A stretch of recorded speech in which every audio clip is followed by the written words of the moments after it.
नमस्कार मित्रों, जय माता दी। स्वागत है आप सभी का हमारे YouTube चैनल में। तो मेष राशि वालों, कैसे हो दोस्तों आप सभी। आशा करती हूँ कि आप सभी बहुत अच्छे होंगे और प्रार्थना करूँगी ईश्वर से कि आपको हमेशा खुश रखें। देखिए, आज की वीडियो में हम बात करेंगे 24 दिसंबर से लेकर 31 दिसंबर 2022 के बारे में। जी हाँ दोस्तों, बहुत ही महत्वपूर्ण वीडियो है और महत्वपूर्ण ग्रह गोचर के आधार पर ही बनाई गई है। 33 कोटि देवी देवताओं ने फरमान भेज दिया है। अब वो होगा जो आप इतने दिनों से चाह रहे थे। जी हाँ दोस्तों, बहुत ही महत्वपूर्ण वीडियो है। महत्वपूर्ण ग्रह गोचर के आधार पर ही निर्मित की गई है। अनुरोध है आपसे इसे शुरू से लेकर अंत तक जरूर देखें। पसंद आए तो प्लीज़ लाइक करें। कमेंट सेक्शन में जय माता दी के जयकारे लगाएं। चैनल को जल्दी से सब्सक्राइब करें, बेल आइकन को प्रेस करें, साथ ही वीडियो को शेयर करना ना भूलें। तो शुरुआत करते हैं हर हर महादेव का नाम लेकर। तो मेष राशि वालों, तो चलिए दोस्तों, अब बात कर लेते हैं 24 दिसंबर से लेकर 31 दिसंबर 2022 आखिर क्या होने वाला है, किस तरह से चेंजेस आने वाले हैं, किस तरह से 33 कोटि देवी देवताओं ने संदेश भेज दिया है, कौन सी घटना है जो पूरा माहौल बदल कर रख देगी। जरूरी है समझना और जानना। ठीक है, बहुत ही ध्यान से वीडियो को देखिएगा और समझिएगा भी। 24 दिसंबर से पौष मास का शुक्ल पक्ष शुरू हो जाएगा, जो कि 6 जनवरी को पूर्णिमा के साथ खत्म होगा। पौष महीने में सूर्य का प्रभाव बढ़ जाता है। 9 दिसंबर को पौष महीना शुरू हो चुका है। इसके बाद धनु संक्रांति हुई, तब से सूर्य बृहस्पति की राशि धनु में है। इसके बाद 22 तारीख को मकर रेखा पर सूर्य देवता उत्तरायण हो रहे हैं। पौष मास में सूर्य का प्रभाव बढ़ने से सृष्टि में बहुत से सकारात्मक बदलाव आते हैं। ऐसे में उन बदलावों के लिए हमें तैयार होना ज़रूरी है। इसलिए इस महीने में जीवन को उत्तम बनाने का सही समय होता है। वैसे तो पौष महीने में कोई शुभ काम नहीं होते, लेकिन भगवान की पूजा और खास तौर से सूर्य उपासना के लिए ये महीना सबसे अच्छा माना गया। सूर्य उपासना के साथ बहुत ही श्रेष्ठ होता है सुबह उगते सूर्य को अर्घ्य देना। हिंदू पंचांग के मुताबिक हिंदू पंचांग के 10वें महीने को पौष कहते हैं। इस महीने हेमंत ऋतु का असर ज़्यादा होता है, इसलिए मौसम में ठंडक बढ़ जाती है। इस महीने सूर्य अपने विशेष प्रभाव में भी रहता है। खास तौर से की जाने वाली सूर्य की उपासना शुभ फल देती है। मान्यता है कि इस महीने सूर्य 11,000 रश्मियों के साथ मनुष्य को ऊर्जा और अच्छी सेहत देता है। पौष महीने में अगर सूर्य की नियमित उपासना करेंगे तो पूरे साल सेहत आपकी अच्छी रहेगी। सोमवार 26 दिसंबर को विनायक चतुर्थी रहेगी। इस तिथि पर गणेश जी की पूजा आप कर सकते हैं। बुधवार 28 दिसंबर को स्कंद षष्ठी व्रत किया जाएगा। इस दिन भगवान कार्तिकेय की पूजा की जाती है। तो ये कुछ खास थे जो 24 दिसंबर से 31 दिसंबर में हमें आपको बताना था। इन चीज़ों का विशेष ध्यान रखें। साथ ही एक अनमोल विचार जो आपके लिए बहुत ज़रूरी है 24 दिसंबर से 31 दिसंबर में, तो प्लीज़ इन्हें ध्यान से सुनिएगा और समझिएगा। जो लोग रिश्तों में जिद करते हैं उनके रिश्ते बिगड़ जाते हैं। रिश्तों में प्रेम बनाए रखने के लिए अपनी जिद छोड़ देनी चाहिए। अगर लगातार आप जिद कर रहे कि व्यक्ति मुझे मिलना ही चाहिए या इस व्यक्ति के साथ मुझे रहना ही नहीं है, तो ये आपकी जिद है। कॉम्प्रोमाइज़ करना बहुत ज़रूरी है मैरिड लाइफ में। एक मैच्योरिटी होना बहुत ज़रूरी, आपस में अंडरस्टैंडिंग होना बहुत ज़रूरी। और सबसे बड़ा जो नाम है मैरिज इक्वल टू एडजस्टमेंट। समझिए, शादी के बराबर होता है एडजस्ट करना। मतलब आपस में एक दूसरे को समझना। अगर सामने वाले को ये चीज़ पसंद नहीं है तो हमें भी उस चीज़ को अवॉइड करना चाहिए।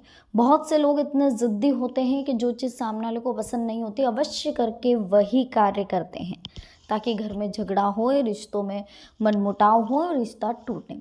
कुछ लोग जानबूझकर भी ये कार्य करते हैं। पता नहीं, या तो उनकी मत्ती मारी जाती है, उनकी बुद्धि भ्रष्ट हो जाती है, या फिर कोई और रीज़न है। लेकिन कुछ लोग ऐसे होते हैं जो कहीं ना कहीं चाहते ही नहीं हैं कि ये रिश्ता आगे बढ़े। कुछ रिश्तेदार भी ऐसे होते हैं जो पति पत्नी को भड़काने की कोशिश करते हैं और पति पत्नी के रिश्ते को तोड़ते हैं, उनके रिश्तों में आग लगाने की कोशिश करते हैं। लेकिन ये लोग कभी सुखी नहीं रह सकते।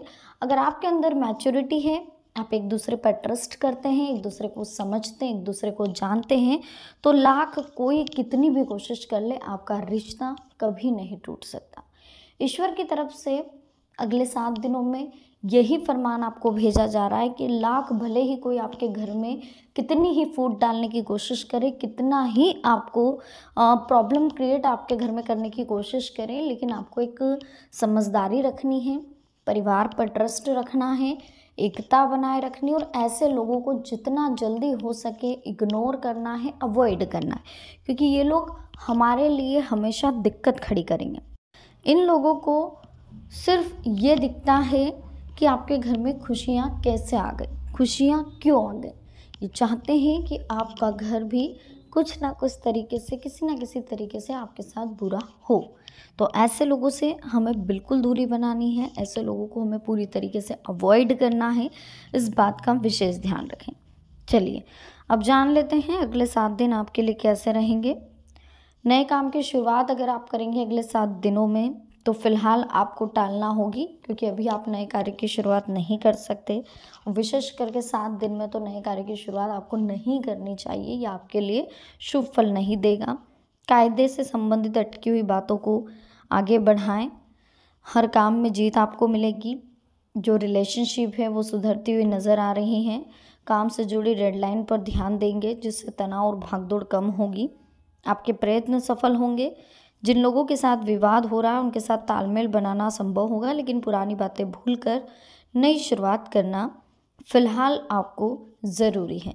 पुरानी बातें जितना ज़्यादा आपके सामने आएगी उतनी ज़्यादा आपको प्रॉब्लम होगी, और उतनी जल्दी आप बातों को भूल नहीं पाएंगे। तो पुरानी बातों को भूलने की कोशिश करें, इसलिए संबंध किस हद तक सुधारने हैं इस बात का भी विचार करें। किसी व्यक्ति के साथ भावनात्मक रूप से जुड़ना आपके लिए संभव होगा। जिन बातों की वजह से आपको थोड़ा अकेलापन फील हो रहा है, बहुत परेशान हो रहे हैं, उनका जो प्रभाव है आपके जीवन में अब आपको कम होता हुआ नज़र आ रहा है। करीबी व्यक्ति के द्वारा बोली बातों की वजह से प्रेरणा भी मिलेगी। लोगों के द्वारा बोली गई बातों पर ज़रूरत से अधिक विचार करने से आपका समय बर्बाद होगा। आपके विचारों के कारण उलझनें बढ़ेगी। नकारात्मक विचारों से खुद को दूर रखें। अभी के समय में केवल महत्वपूर्ण और काम की बातों पर ध्यान देने की कोशिश करें। काम संबंधी अवसर का अधिक से अधिक फ़ायदा उठाना आपके लिए ज़रूरी होगा, वरना आगे चलकर आपको पछतावा हो सकता है। अपने प्रयत्नों से आप परिस्थिति बदलने की कोशिश करेंगे तो विचारों में भी बदलाव होगा। संगत सुधारते समय किसी व्यक्ति के साथ रिश्ते टूटे ना, इस बात का ध्यान रखें। लोगों के साथ बातचीत करते समय स्पष्ट बोले, लेकिन अपनी बातों के साथ उनके पक्ष को भी समझने की कोशिश करने, वरना पता चल रहा है आप किसी से आपको दिक्कत है और उसको बहुत ज़्यादा बोले ही जा रहे हैं, उसके पक्ष को नहीं समझ रहे, तो ये चीज़ नहीं होनी चाहिए। काम का बोझ बढ़ता हुआ दिखाई दे रहा है। पर्सनल लाइफ में आप बिज़ी हो रहे हैं। करीबी व्यक्ति को ठीक से समय दें। एक दूसरे के लिए थोड़ी सी प्रॉब्लम क्रिएट हो रही है, तो बातचीत करके उस प्रॉब्लम को दूर करें। संयम की वजह से बहुत बड़ा अवसर मिल रहा है। जो धैर्य, जो संयम, जो इंतज़ार आपने करा है, उसका बहुत बड़ा फल आपको मिलने वाला है। पुराने कर्ज को ख़त्म करने के लिए जो कोशिश है आपकी जारी है, वो निरंतर जारी रखें। बहुत जल्दी आप कर्ज मुक्त होंगे। आपके द्वारा गलती ना दोहराए जाए और पैसों से संबंधित निर्णय जो है पूरे सोच समझ कर लिए जाए, अन्यथा आपको दिक्कत आ सकती है। व्यापार से जुड़े हुए लोगों को छोटे मोटे अवसर प्राप्त होंगे। हर एक अवसर से फ़ायदा भी होगा। काम की गति बढ़ाने के बाद भी अपेक्षा के अनुसार मेहनत ना कर पाने से निराशा होगी। अपनी अपेक्षाओं को ठीक से समझें। जिन बातों में आप बदलाव नहीं ला पा रहे, उन्हें छोड़कर जो बातें आसान हैं उन पर ध्यान बनाए रखेंगे तो ज़्यादा अच्छा रहेगा। इस बात का ध्यान रखें दोस्तों कि हमेशा जीवन में ज़रूरी नहीं कि जो हम चाहते हैं वही हो। परिवार में अचानक से कोई बड़ा बदलाव भी आ सकता है। आपके द्वारा की गई मेहनत की वजह से आपको जीत भी मिलेगी, लेकिन इस जीत को बनाए रखना आपके लिए ज़रूरी है। आर्थिक परिस्थिति में सुधार भी नज़र आ रहा है, खर्च भी बढ़ रहा है। अभी के समय में जिन खर्चों को आप टाल रहे हैं उन्हें टालने की कोशिश करें। अन्य लोगों से अधिक अपनी अपेक्षाओं को पूरा करने से कुछ लोगों की नाराज़गी का आपको सामना करना पड़ेगा। अभी आप खुद की बातों पर ध्यान दें। पारिवारिक जीवन से संबंधित जो बातें नेगेटिव लग रही है वो दूर होगी। एक दूसरे के साथ गहरे संबंध बना रहे की वजह से कहीं ना कहीं आपको प्रॉब्लम क्रिएट हो सकती है। तो ध्यान रखें, जो अगले 7 दिन हैं वो काफ़ी अपॉर्चुनिटियाँ, काफ़ी उपलब्धियाँ आपके लिए लेकर आए, लेकिन समय का सदुपयोग करना आपको आना चाहिए। तो दोस्तों, वीडियो कैसी लगी, पसंद आई हो, प्लीज़ लाइक करें, कमेंट सेक्शन में जय माता दी के जयकारे लगाएं, चैनल को जल्दी से सब्सक्राइब करें, बेल आइकन को प्रेस करें, साथ ही वीडियो को शेयर करना ना भूलें। तो मिलते हैं नेक्स्ट वीडियो में। अभी के लिए आप सभी को बहुत बहुत धन्यवाद। जय माता दी, हर हर महादेव।